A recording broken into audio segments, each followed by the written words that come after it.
Quelles sont tes racines et tes fondations? Mes racines.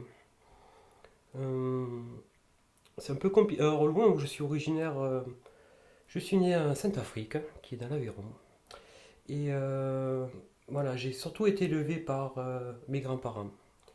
Parce que j'ai un parcours familial un peu compliqué, atypique, qui fait aussi ce que je suis aujourd'hui, voilà, des faiblesses, mais qui pour moi m'ont rendu fort.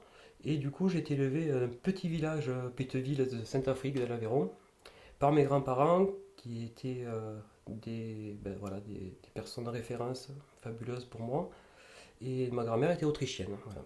Et en gros, pour résumer, c'était mon grand-père qui était prisonnier de guerre, qui est resté quelques années après la guerre de 1945, et qui a rencontré ma grand-mère qui travaillait dans une ferme et qui l'a ramené en France et ils ne sont plus jamais quittés. Et qu'est-ce que tu as appris d'eux? Bah, mon grand-père m'a toujours dit tu veux y arriver. Tu veux y arriver, travaille, tu verras, ça payera un jour. Voilà, on ne te payera pas voilà, de belles voitures, etc. Mais si tu veux te la payer, tu te la payeras tout seul. Voilà. Enfin, des exemples très simples.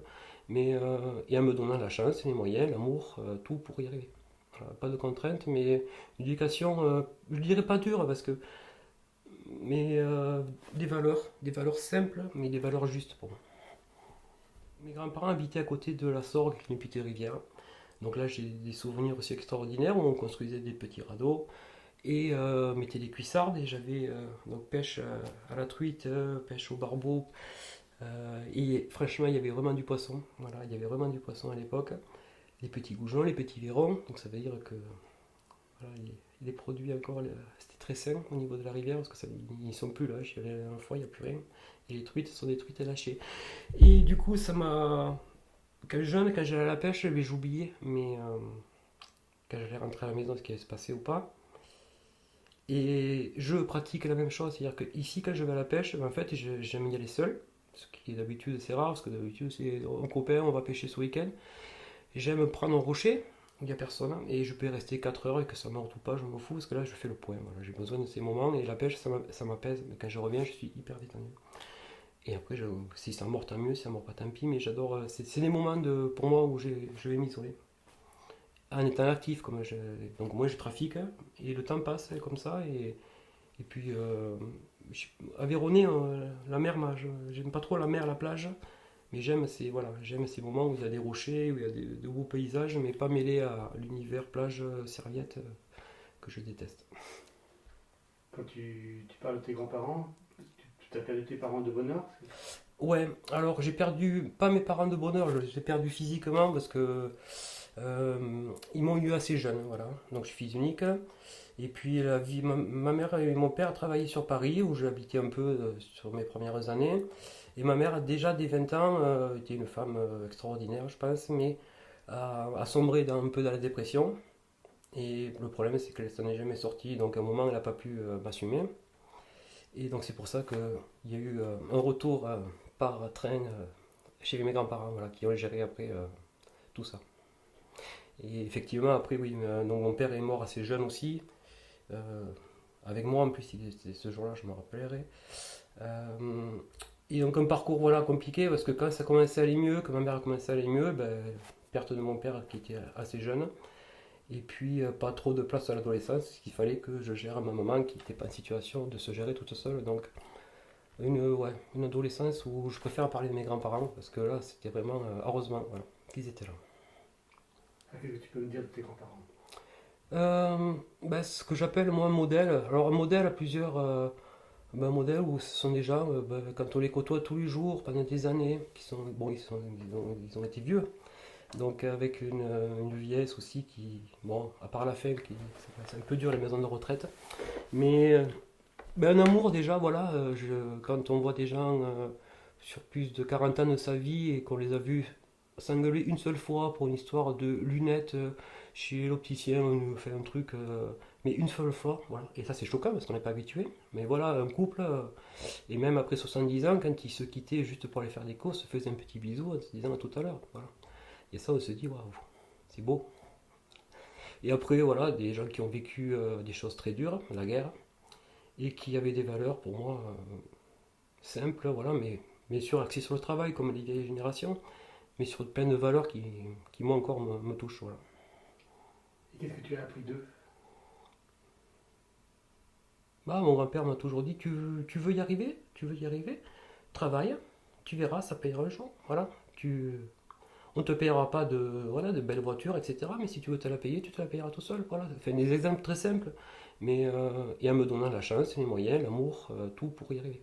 Voilà, pas de contraintes, mais une éducation, je dirais pas dure, mais des valeurs simples, mais des valeurs justes pour moi. Qu'est-ce que tu peux malgré tout me dire sur tes parents? J'ai pas envie de. C'est compliqué. Quand on perd un papa jeune, je garde un souvenir, mais en fait, je peux pas parler d'une personne en fait que je n'ai pas bien connue. Voilà. Et une maman qui, c'est désolé, mais c'est dur à dire, mais qui m'a posé beaucoup de problèmes, en fait, de problèmes et qui m'a pas mené l'amour entre guillemets qu'on attend quand on est un enfant. Donc ça restera là, quoi. Voilà, ça, côté familial, compliqué, mais je leur en veux pas. C'est le destin, c'est la vie qui a fait ça, et que moi je suis tombé là-dedans, mais ça m'a renforcé sur plein de choses, et bon, le problème c'est que ça m'a mené une maturité, euh, souvent en décalage avec les jeunes de mon âge, de ma génération, parce qu'on n'avait pas les mêmes soucis, mêmes problématiques. Et voilà, moi des fois je rentrais à la maison et je savais que j'allais pas gérer du facile. Ou vivre du facile, parce qu'à l'époque, je le subissais plus avant de le vivre. Donc, non, du regret que ce soit pas. Mais je me dis, si j'ai vécu avec mes grands-parents, tout ça, tout n'est pas parfait. Je sais que tout le monde a son fardeau et que. Enfin, j'essaie de pas m'apitoyer. Je vois beaucoup de gens, là, même qui sont encore à 50, 60 ans, et qui parlent de cet héritage, ce boulet qu'ils ont. Et j'ai l'impression que ça les empêche encore d'avancer à leur âge. Voilà. Et moi, ça, j'ai mis ça de côté il y a bien longtemps. Donc là, on en parle, bien sûr, ça me remet dans l'émotionnel.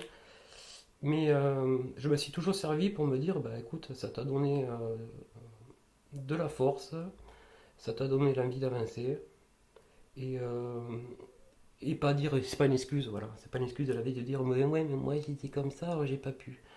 Non, voilà. Ça, c'est un message et ça continuera comme ça. Voilà. Pas s'apitoyer sur ça et en tirer ce qui avait intérêt en fait, voilà, pour avancer. Est-ce que ta maman est encore vivante? Non, ma maman est décédée du coup il y a 7 ans maintenant, et de façon assez triste finalement, parce que c'est en prenant son repas seul qu'un morceau de viande voilà, est passé pas du bon côté. Et du coup, voilà.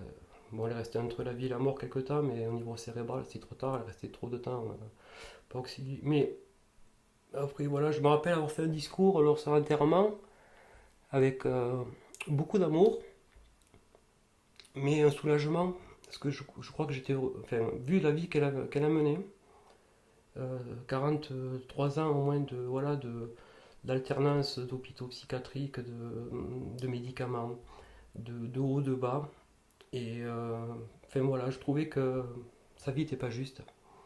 Et quand elle est partie, j'étais triste, mais j'étais aussi soulagé. Quel enfant tu étais, toi? Hum, discret, timide, chétif, très chétif. Euh, sportif, un peu peut-être hyperactif peut-être, parce que j'arrêtais pas d'enchaîner les activités. Je pense que j'étais facile, pas dans la rébellion, mais en souffrance.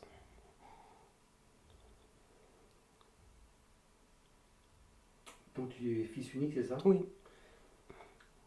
Est-ce que tu as imaginé avoir une fratrie ou comment tu as vécu côté fils unique? Non, en fait là, non, ça m'a jamais enfin, questionné, frère ou sœur, c'était comme ça. Et puis j'étais dans d'autres préoccupations. Après, je me suis dit, quand toi tu seras adulte, est-ce que tu veux avoir un enfant, plusieurs? Non, j'ai laissé faire. Non, j'étais jamais conditionné, j'avais jamais d'idée par rapport à ça. Et j'ai laissé faire ce qui devait arriver. Quand tu étais enfant, Hmm. quels étaient tes rêves?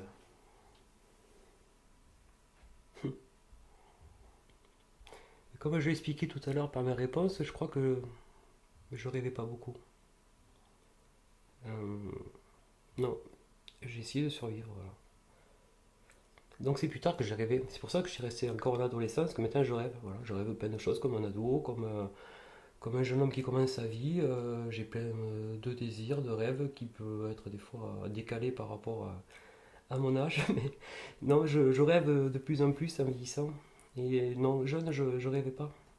J'étais très attaché au quotidien à mes tâches que je devais faire, m'en sortir. Et non, le rêve, c'était peut-être quand je dormais, effectivement, mais éveillé, non, pas spécialement de rêve, non.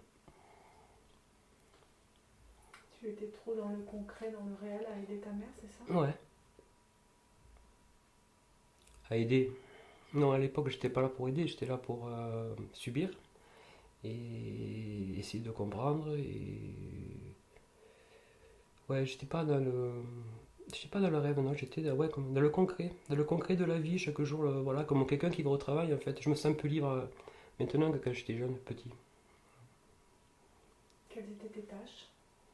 Mes tâches, c'était simple, c'était en fait, je crois que je me suis toujours octroyé un emploi du temps très très chargé pour pas penser.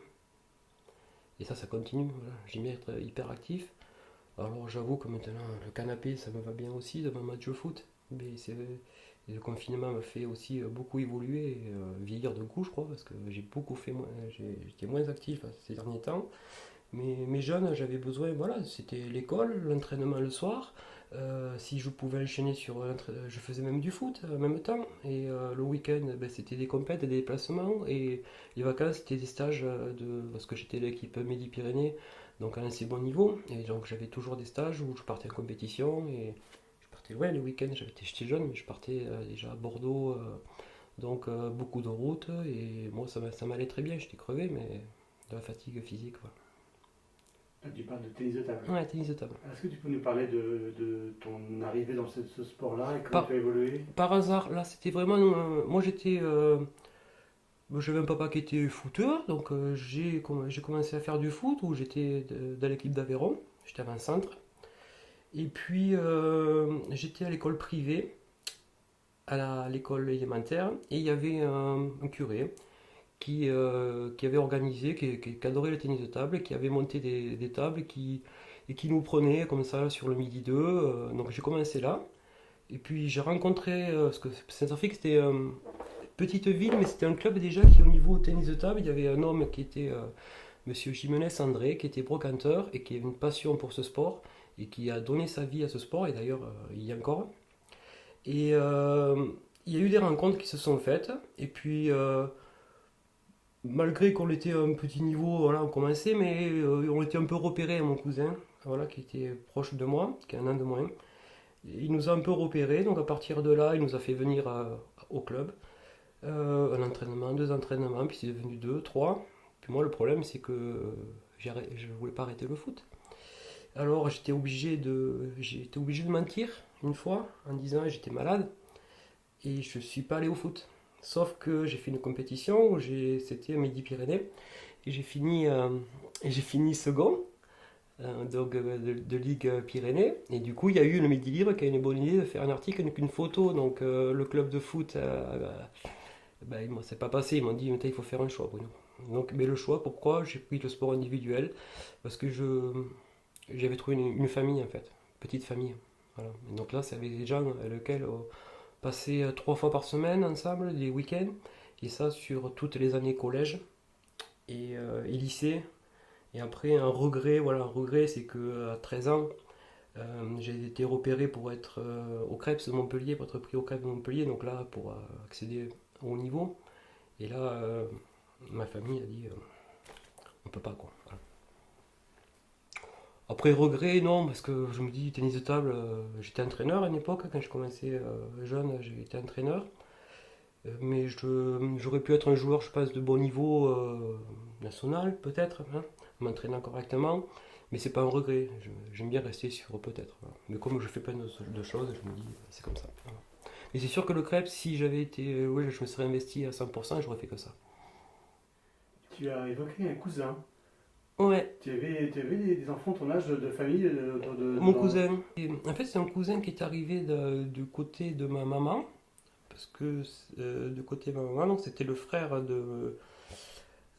donc son papa est le frère de ma mère. En fait, son papa, en fait, quand mon oncle s'est marié, Jérôme est arrivé, mais il avait déjà 7 ans. Voilà. Sa maman l'avait déjà eu auparavant, donc il n'avait pas de papa. Donc, il s'appelle Jérôme.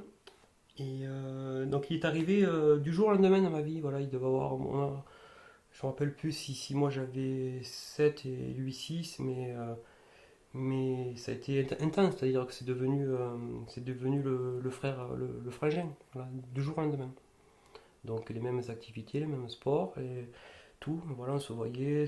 Mon oncle me gardait aussi beaucoup à la maison, donc je dormais beaucoup, enfin on se quittait pas, quoi, voilà. Donc du jour au lendemain, j'ai eu presque un frère. Mon cousin, voilà, très proche, mais très compliqué relationnel, voilà, avec le temps, hein. Parce que du coup, qui dit compétition, tennis de table, dit, surtout à cet âge-là, voilà. Tension, toujours à la compétition, et on s'est rendu compte qu'on a construit notre vie, ouais. Même encore aujourd'hui, quand on se voit, ça va être, ouais, ma fille, moi. Enfin, on n'est pas sorti de ça. On est toujours on est toujours en train de s'affronter, en fait. Et ça, c'est le sport qu'il a créé et la compétition, voilà. Et après, par contre, là où, ouais, parce que lui, il est allé au Krebs, voilà. Et moi, j'ai pas pu. Mais c'est pas grave, c'est notre parcours. Mais finalement, je regrette parce que je pense que ça nous a mis. On avait une complicité comme des frères, voilà. On passait toujours notre temps. Et ça nous a mis plus maintenant avec le temps, avec des relations pas super saines. Voilà. Toujours liées à qui est le plus fort.